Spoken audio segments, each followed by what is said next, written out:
Gracious God, may the words of my lips and the thoughts each one of us forms be acceptable in your sight, O God, our strength and our Redeemer. Amen.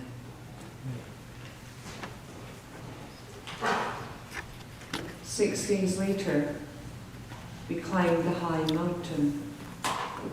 6 days after he had asked, "Who do you say that I am?" 6 days after the answer, "You are the Christ," was given. 6 days after he predicted death,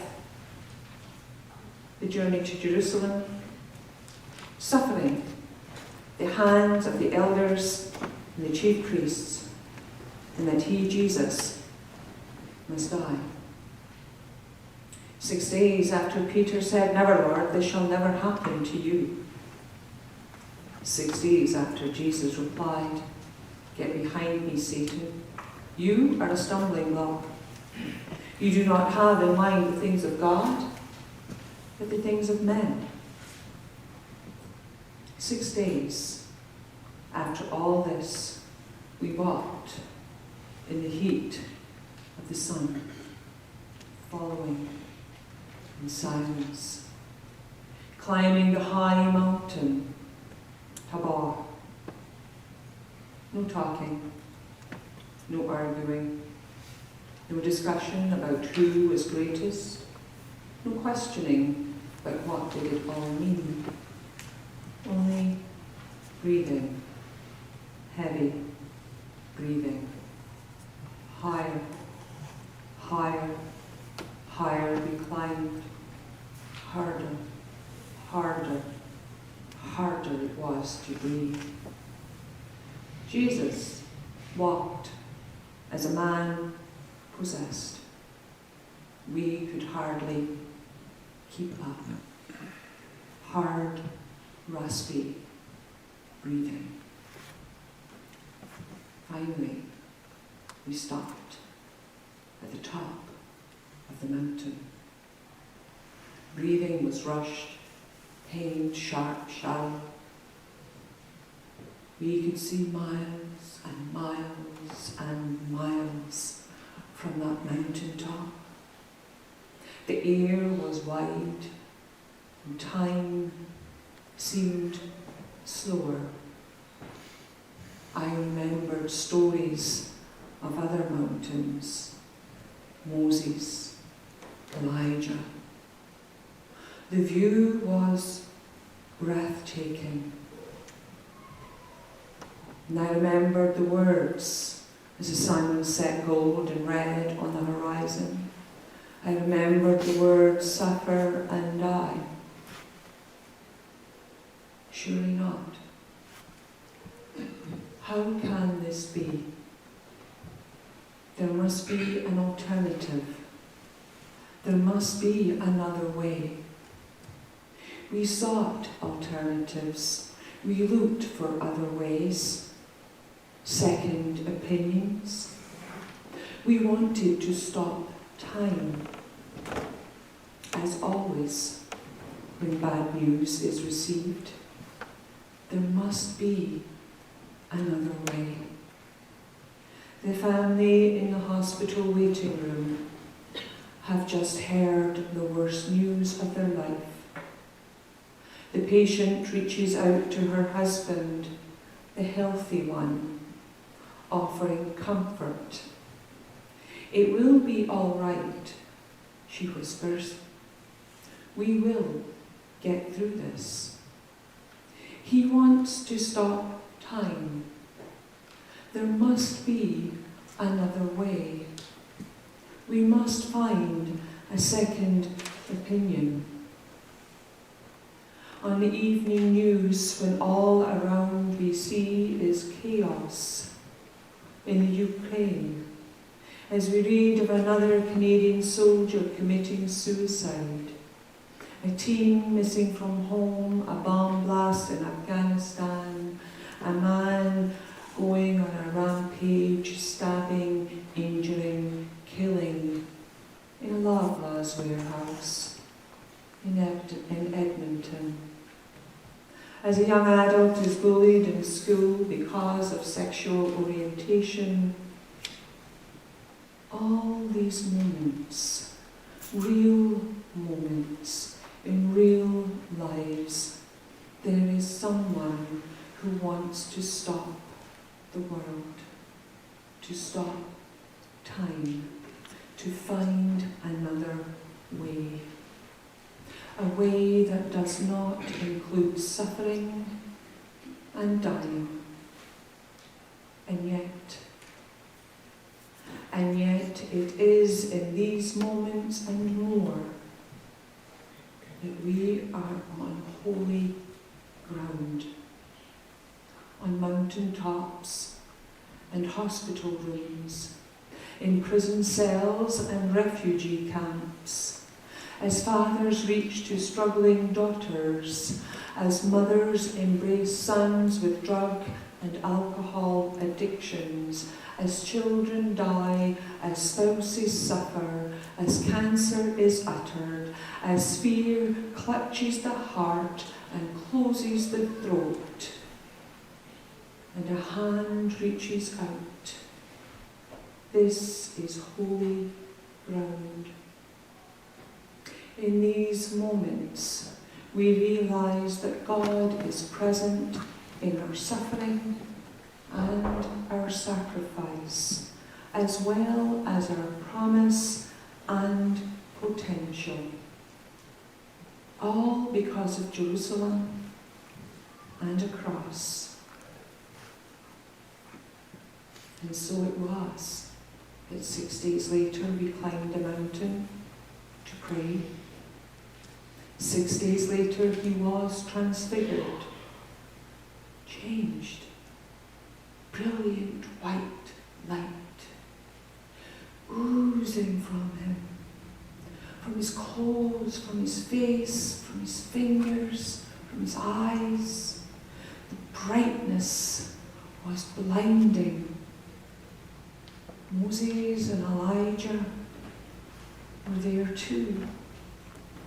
God's glory was all around. 6 days later, we saw his divinity. Let's stay here, I thought. I'll build 3 shelters. Then, in that bright cloud, a voice spoke. This is my son. Listen to him. I fell to the ground filled with fear. I could not look. Terrified, paralyzed, tasting the dirt in my mouth. Then I felt a gentle touch and words in my ears. Get up. Do not be afraid. In that moment, humanity and divinity were one. In that moment of fear. Fear is something that we all relate to. We all experience fear at different times in our lives. That knot in our stomach, that closing of the throat, that aching, paralyzing fear as we sit in a hospital waiting room. Fear for our loved ones, fear for our children, fear for our spouses, fear in our own hearts, fear of the unknown. The fear the disciples encountered is our fear.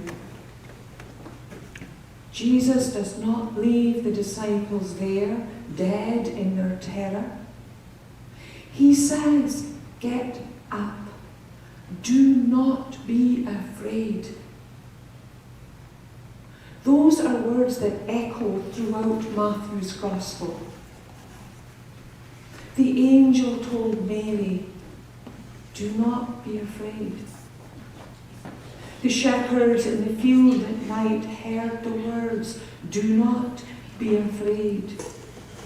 And the women, as they went to the empty tomb, heard the angel say, "Do not be afraid." These 4 simple words echo throughout the Gospel. Jesus told his followers, "Do not be afraid." And I wonder if we did as we were told, as we listened to him, what fears might we let go? As we climb back down the mountain, as we continue our journey to Jerusalem, to suffering and death, do not be afraid, he said. And what banishes fear more than a simple human touch? And it is here that the glory and the genius of God is revealed in a simple human touch. The awesome, majestic God who created the heavens and the earth and everything within, whose greatness is so vast that it cannot be contained nor explained. This is the God who is willing to come close, to reach out and to touch, to quell our fears, to hold our hand. Matthew tells us at the very beginning of the Gospel, "And he shall be called Emmanuel, God with us." Jesus' own hand on the shoulders of his disciples, offering comfort in touch and in words, is nothing less than the touch of God. Everything that God hopes for us is contained in a touch, is communicated through a hand on a shoulder or arm, a hand touching hand, saying, "Do not be afraid." This is the way that God comes into the world, not just in pillars of fire and clouds of smoke, not only in a voice thundering from the heavens, but in a human touch, in frailty and the fragility of humanity. Quietly and gently, God draws near and tells us that although suffering and death may come when we leave this mountain top and journey to Jerusalem, it is not the end, because new life and resurrection will follow. And God tells us more. God says, "Lo, I am with you always, even until the end of the age." So we left that mountain top and we followed him to Jerusalem and beyond, as you must. And we saw the glory of God in that shining moment in the cloud. But we also saw the glory of God in the humanity of Jesus, as he reached out to heal lepers, as he fed the crowds, as he took his hands to reach and touch and bless saints and sinners alike, the clean and the unclean, as he said to the children, "Come unto me." We saw the glory of God revealed in human form. And we saw the glory of God on a cross, in death, in pain, in words of forgiveness as he uttered with his dying breath, "Father, forgive them, for they know not what they do." We saw the glory of God in the simple, in the small, in a human hand. Listen again to those words from the mountain top, the words from the one that is called Emmanuel, God with us. Get up. Do not be afraid. Amen.